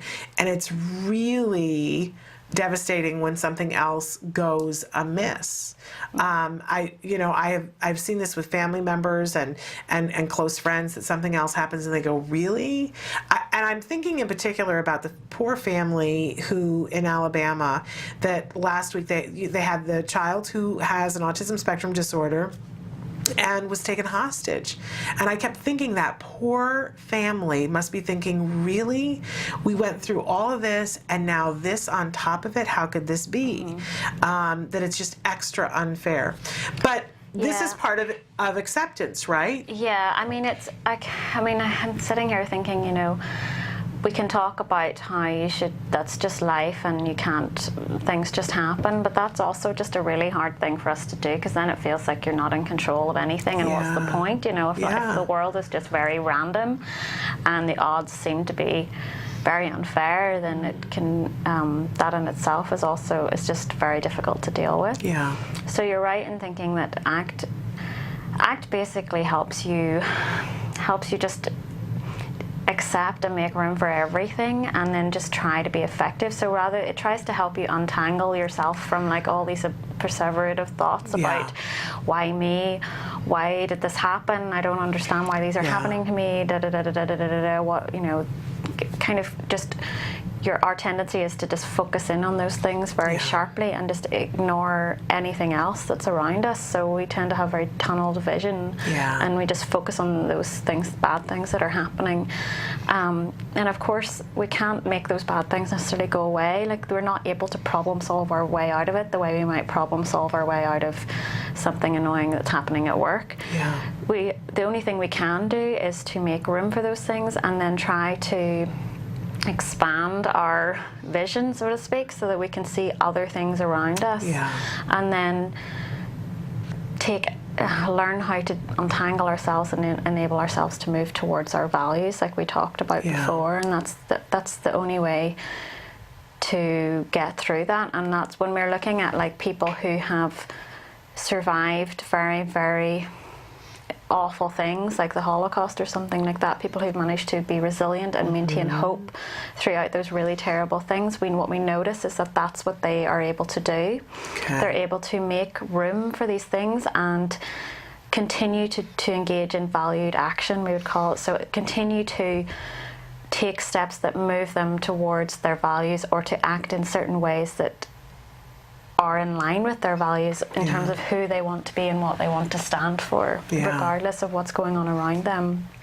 I'm thinking of a specific microcosm that last night my husband took Jem, our son, and they went to go get a gluten-free pizza, which is a big treat in our house. And I was at home, and I was taking a nap. I never get to take a nap. This is a huge, big thing that I'm going to get to take a nap. And the phone started to ring off the hook and woke me up. And it was because my husband's car broke an axle in the middle of the road, 4-lane in a turning lane with my son in the car, very stressful. And he was still stuck in the car and couldn't get out with the child stuck in traffic. And he called the tow truck, but was letting me know what was happening. Now I'm leaving the house, getting in the car to go over. And by the time I could get there, the tow truck had already rescued them and everything was fine. But when I met them at the car garage place and Jem got in the car, it was very interesting because for all three of us, it was a traumatic event in different ways. And the traumatic event was over, but all three of us were still experiencing the traumatic event in different ways. And I, of course, was having my experience, and I wanted to see my child and see my husband know that they were okay, but I was still in the moment with it. And then I started talking to Jem, and Jem said to me, it's so funny how children hear phrases and then parrot them back. Like my child who has said, "Oh, I think I'm having a hot flash," right? That wasn't what he said in the moment, though. He said, "Oh, I'm feeling very overwhelmed." And I'm going, "Oh, where did my child hear this phrase?" I can't imagine who languaged that for him. But he said, "Oh, I'm feeling very overwhelmed." And then, of course, I had to switch from being, the very upset parent and spouse to, being a good parent and saying, "Well, what's going on?" And so I made him talk about what was happening, and I said to him, "Okay, but it's not happening right now. I want you to think about where you are and feel the seat that you're sitting under and that you're safe and that you're here. And mom is here with you and dad is here and it's over. And here's the good news. Now you know that even if a car breaks down and even if it's stressful, you know that you can be okay if you're using your noggin." And he went, "Oh, okay." And then he was done. But can I tell you that it was harder for me to do that for myself than it was for me to let, Yeah, I mean, that's how we're programmed to be. What was very human thing is that we're able to basically put ourselves back in situations or drag out situations that are actually no longer happening. Like, we can just call into effect like any kind of trauma or anything we've been through, or just bring all that stuff to mind, and it's almost like we're in the situation already again. And of course you have a lot more experience of practicing doing that than Jem does, so possibly it is easier for him to follow your rules and to take what you're saying as the truth. And you're a good information source for him. You've programmed yourself as a good source of information, and so he trusts the rules that you're giving him. And when you're telling him those things, he's doing what you're saying, and then he's experiencing the consequences of that as being what you're saying is going to happen. Does that make sense? It does make sense. We're not very good at doing it for ourselves. It's very hard, but ACT Help really helps with that. It really works on helping you be present and to acknowledge what's really happening right now, and helps you not to overshadow the present with, you know, not bringing all your baggage with you constantly and obsessing over your baggage, because that just prevents you from doing anything effective right now. Yeah. Well, and it's interesting that, you know, as we pulled into the driveway, my husband and I sat there for a minute after Jem was all calmed down about it, and I realized that I was stacking, that I was going through everything that had gone wrong through the week, and then my husband was too, and we were both in that kind of moment, and we sat in the car for just a minute and went through all the things that were okay.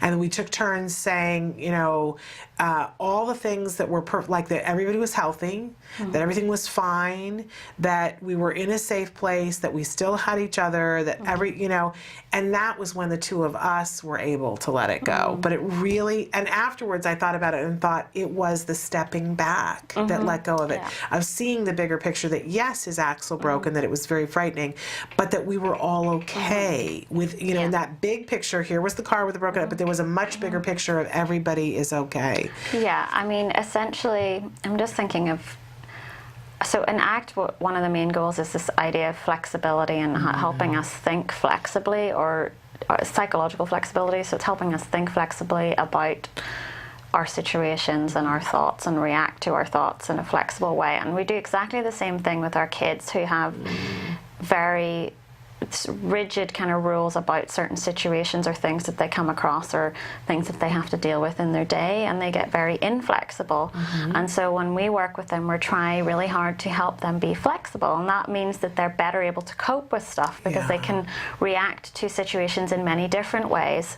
They don't have to just have things one particular way, because we see whenever they are rigid like that, that it causes all sorts of emotional you know, the kids, if something doesn't go that way or they're not able to behave in a certain way, that they get very, very upset and distressed, and then people around them get very distressed, and it takes them a really long time to get over it. So that's why we work so hard to help them behave flexibly in response to different situations. So ACT tries to do exactly the same, but rather than it being like physical situations, it's in relation to what's going on inside of you. So it helps you behave much more flexibly in response to feelings and difficult thoughts about the past, or difficult worrying about the future, or interpreting, you know, telling yourself you're a bad mother or a bad friend or not good enough, or like, it helps us be much more flexible in our responses, which then allows us to not get so overwhelmed and not paralyze ourselves, and be able to take more effective action that gets us where we really want to be. Does that make sense? Yeah, and it makes sense. And in fact, I feel like we all need this. We all need this, and everybody needs it, but we need it because we're parenting kids and it's a little extra stressful. I can totally relate to the car thing, because I used to get very upset by little things like the car, something going wrong with the car, and I would be really distressed, and I'd have to call my dad, and then I would go through this trauma for like a night or a day, and I would be very upset. And now, using this kind of ACT stuff, I get upset. I allow myself to be upset for a little bit. I mean, I just allow myself to be upset, and then it's over, and I'm able to get to that place of, it's done, it's over now, everything's okay. Like, you know, this upset that you're feeling is actually more about millions of other things that you're bringing to this situation, rather than it's just a car. It's okay. So I do think it's helpful even on those more trivial level of dealing with things that are not like dealing with your child with autism. Well, but I think you're right, because when you say, well, it's not really about this, it's about so many other things. And one of the things that I was saying to Emily this morning is that, you know, for me, the car gets right to comfort zone, because it isn't so much about the car, but it's about the ability to do the things that you need to do and get them done and be safe. That's what we go into, that, oh, well, if the car axle can break at the, you know, what if it had been on the freeway? And then I start going, all these things that didn't happen. And it's something that happened that's not in your plans, like going back to what you're saying about but I need to be more flexible. That's not in your plans, and that is very difficult. And that's just like when our kids have it in their minds that this happens this way, and then it doesn't, and then they just are overwhelmed with, and can't, just don't know how to get past it. Right. So we do exactly the same. We expect things to be a certain way, and then when they don't, we react very emotionally, and that's okay. That's very normal. We just have to work on... We just don't want to get stuck. Exactly. We just have to work on not getting stuck there and being upset about it, but still able to figure out a different way of dealing with it. Wonderful. We're going to take a break, but when we come back, we're going to talk about who the special guests are that are coming in 2 weeks, that we're going to find some time to have them on the show as well. And we're going to continue to talk with Evelyn Gould about ACT, Acceptance Commitment Therapy. Stick with us.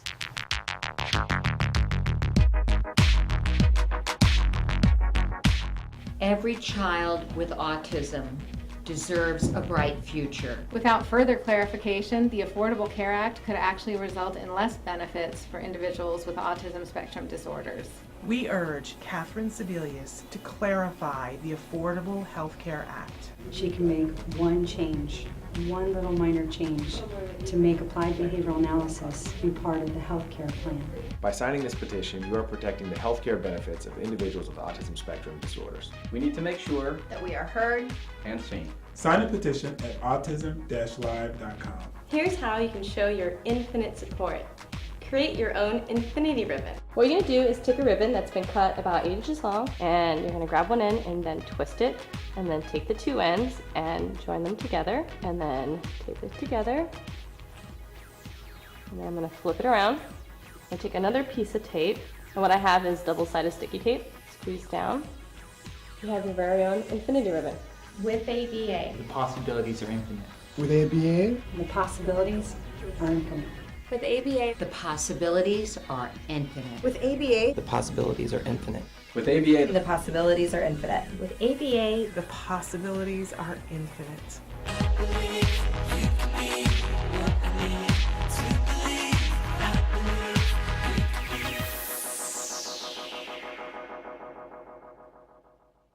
Welcome back to Autism Live. Our very special guest in the studio right now is Evelyn Gould, BCBA, Board Certified Behavior Analyst.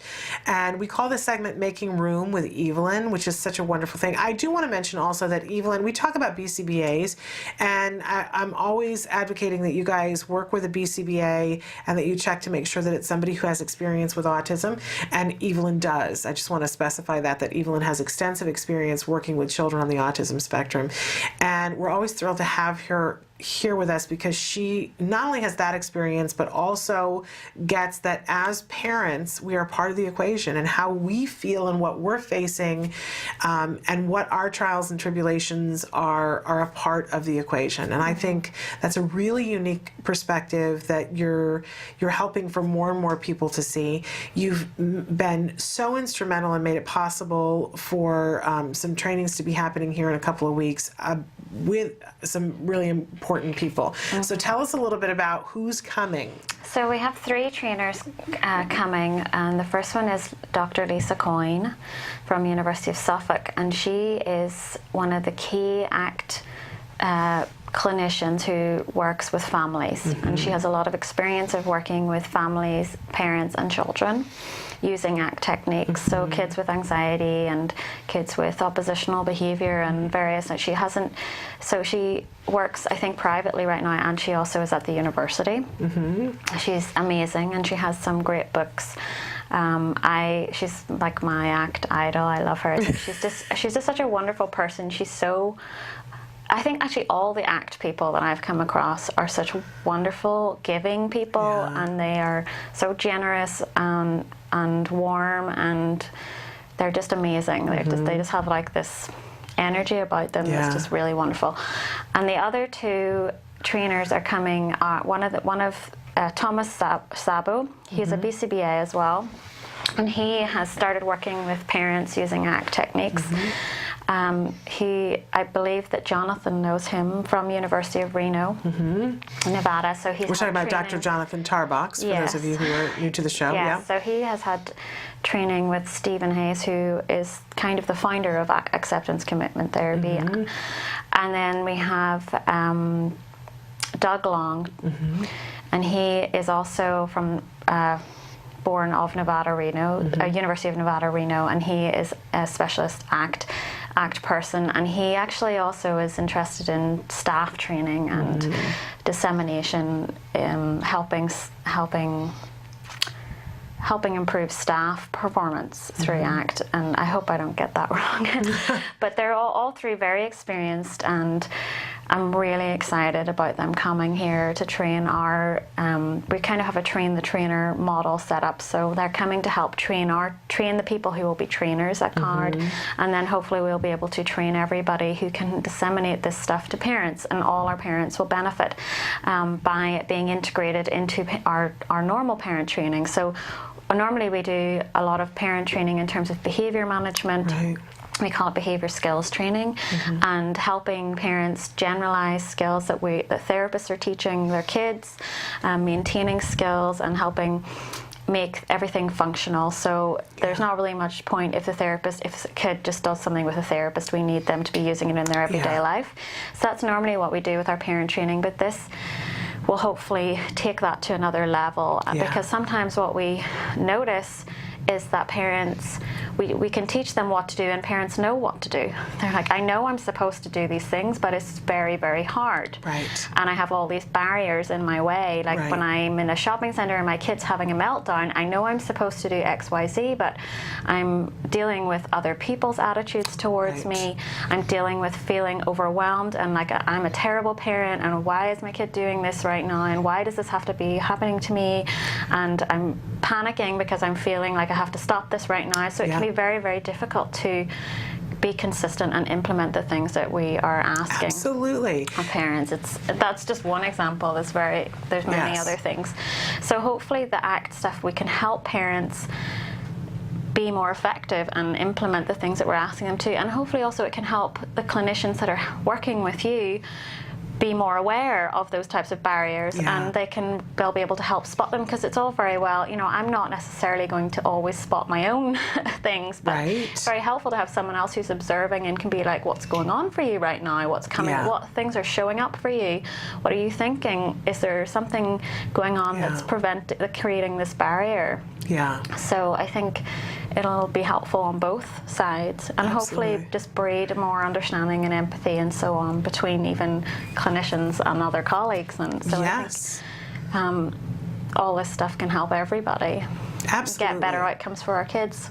Absolutely. I think it's just, we talk about things being smart here on the show, and I think that this is a really smart thing to do, and I'm so thrilled that it's coming here and that you made this happen, because this has been something that you've been really interested in happening, that you've been talking about this for really over a year. We've had lots of conversations. Yes. Well, because I think once I came here and started talking to you about different things, and it's very, I have the opportunity from time to time to be the parent in the room. That sometimes I'm asked to come to hear about something and I'm the parent in the room.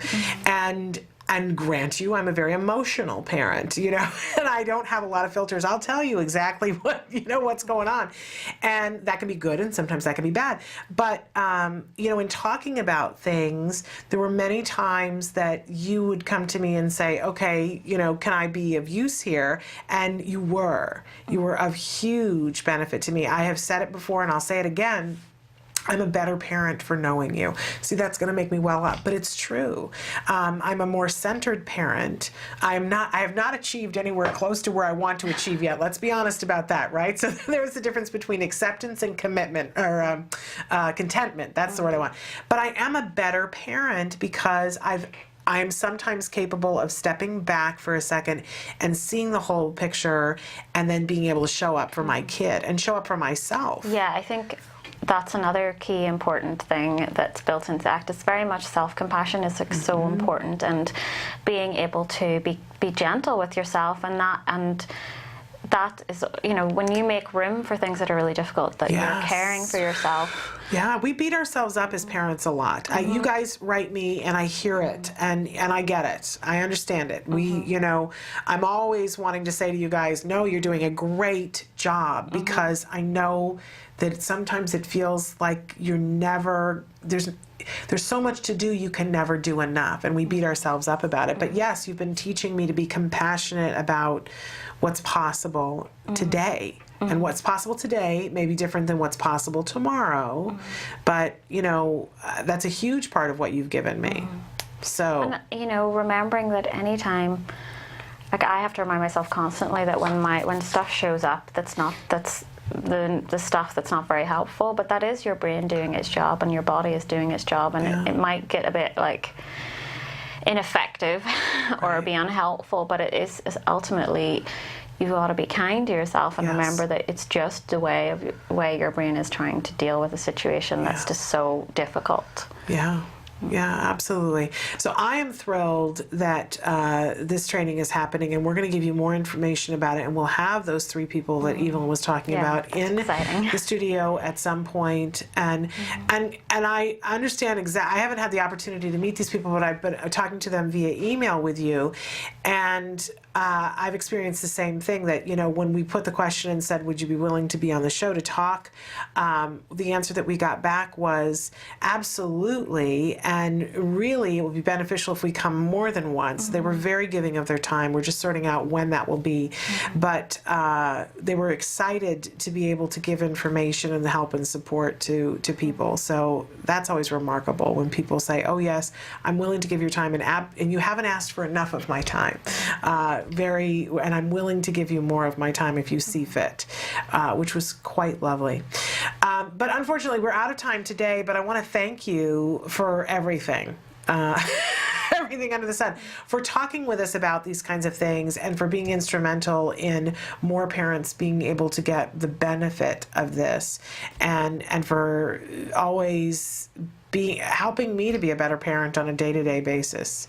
I just want to sit in your shadow and learn, like good little student. So thank you so much for being here. You're very welcome. All right, we're going to take a break. I'm going to mop up, and then we'll come back to close out the show. And I've got some information about a webinar coming up that you might want to hear about, so stick with us. Currently, in the United States, 1 in 88 children is affected by autism. 1 in 88 means something different when your child is the one. Recovery is possible. Hi, I'm Shannon Penrod, host of Autism Live, an online show about autism broadcast by CARD, the Center for Autism and Related Disorders. I'm also the mother of a child with autism, my beautiful son, Jem. You know our old joke, guess what? Chicken butt. Chicken butt. So we're gonna take the chickens. But things weren't always so easy. I remember when Jem was first diagnosed with autism. I used to lay awake at night in bed and pray for someone or something that could help us to get our child back. My prayers were answered by Dr. Doreen Grandpichet and the Center for Autism and Related Disorders. CARD treats autism and other related disorders using the principles of ABA, Applied Behavior Analysis, which is the only scientifically proven effective treatment for autism. It is also recommended by the American Academy of Pediatrics and the U.S. Surgeon General. About a year after we started treatment with CARD, we were able to see tremendous improvement, and we got our child back. What grade are you in? Second. You are a smart cookie, huh? Mm-hmm. Do you like school? Yeah. Do you have any good friends? Yeah, Oscar. Oscar is your best friend? Yeah. And my child is just one of thousands to benefit from CARD ABA therapy. Across the nation and around the world, children are making amazing progress and being given the keys to unlock their full potential. We are extremely grateful for the amazing job CARD has done in helping our daughter. Our daughter today, just in 4 months, I think is a totally different child than when she started with CARD. I kind of see it as, it seems like her brain in a way was asleep, and now that we've gotten so many services, we've seen her wake up. Did you have some guesses? Recovery is possible if you take the right steps, if you're willing to put in all the hard work. And 7.5 years, yeah, it's a lot of work. It's worth every little bit, and CARD's been there with us every step of the way. I have 2 children with autism. I can't imagine a day without CARD or the therapists. They've been so instrumental in helping us with our kids and shaping their lives and helping us help them. Thank you, Christina Big Alex. Thank you, Jackie and Mariana. We've tried other things before ABA, but the most beneficial thing has been ABA services, and I'd be the first person to tell any newly diagnosed family that you have to contact an ABA provider. And if you're lucky enough to have a card, you're very blessed. Recovery from autism is absolutely a possibility. We've been recovering children for over 20 years. It's just a matter of identifying the child's medical needs, understanding the child's sensory issues, and then teaching the child all of the skills they need in order to function normally. We know there's hope for autism. Autism is treatable and recovery from autism is possible.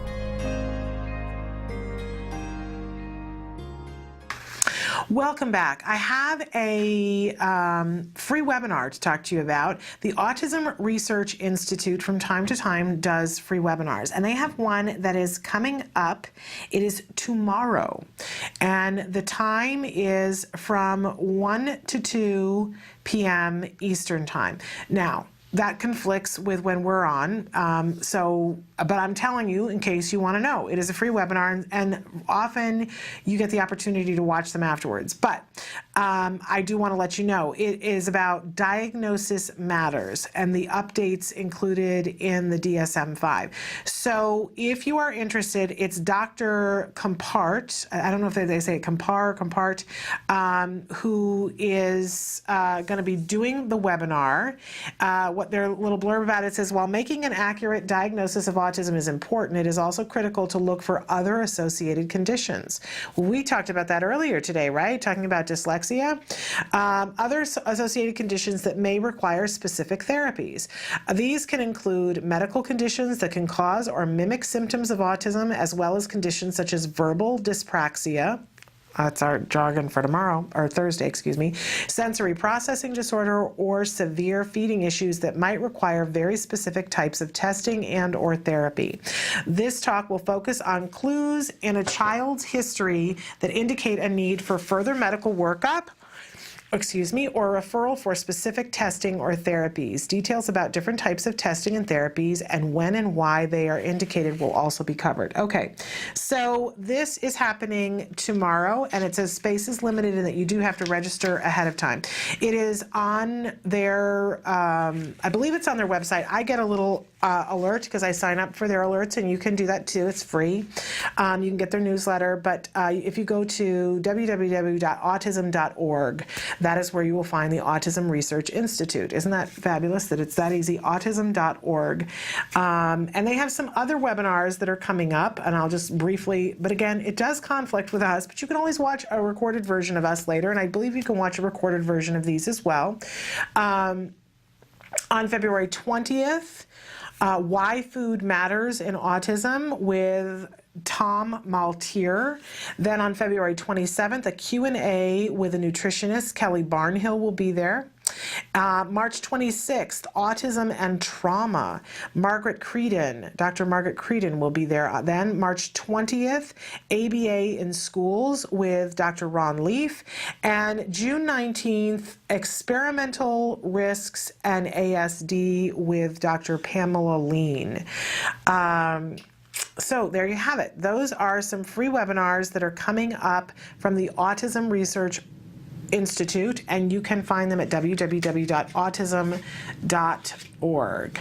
Okay, earlier we gave up our time for a healthy eating tip, so I'm gonna shoehorn it in right here because it's Tuesday and we like to talk about healthy eating tips, and it made me think about it yesterday when we had Julie Matthews from Nourishing Hope on, and I want to remind everybody that on our Facebook, you have the opportunity to sign up for their free newsletter to find out when she's having free webinars and to get access to more information. Really, I get the newsletter. It's great, and I want to encourage you to do that on our Facebook.